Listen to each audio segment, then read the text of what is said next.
পিঙ্কি তাড়াতাড়ি স্কুলে চলে যাও, বৃষ্টি জোরে পড়তে শুরু করেছে। ঠিক আছে বাবা।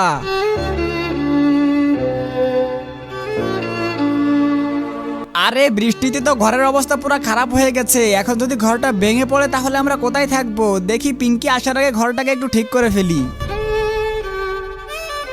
পিঙ্কি স্কুল থেকে চলে এসেছো? যাও ঘরে ব্যাগটা রেখে এসো। বাবা ঘরের সব কাঠ তো বৃষ্টিতে ভিজে গেছে, এবার রান্না কি দিয়ে করব? কি করব বেটি, যত সময় বৃষ্টি না থামে না খেয়েই থাকতে হবে। আরে ভাই বাইরে অনেক জোরে বৃষ্টি পড়ছে, আমি কি আপনার ঘরে একটু আশ্রয় নিতে পারি? হ্যাঁ হ্যাঁ, কেন নয়, ভিতরে গিয়ে বসেন। আমি জানি না এই বৃদ্ধ বাবাটির জন্য কে বা ভিডিওটিতে লাইক সাবস্ক্রাইব করবে। আমি জানি দুষ্ট ছেলেরা লাইক সাবস্ক্রাইব না করলেও ভালো ছেলেরা লাইক সাবস্ক্রাইব দুটোই করবে। বাবা তুমি কোনো চিন্তা করো না, আমি পড়াশোনা করে চাকরি করব, তখন আমাদের অনেক বড় বাড়ি হবে। হ্যাঁ হ্যাঁ বেটি, তুই ভালো করে পড়াশোনা কর। ভাই সাহেব বাইরে বৃষ্টি কমে গেছে, তাহলে এবার আমি বাড়ি গেলাম। আচ্ছা ঠিক আছে। আরে বেটা তুই আজকেও স্কুল যাসনি?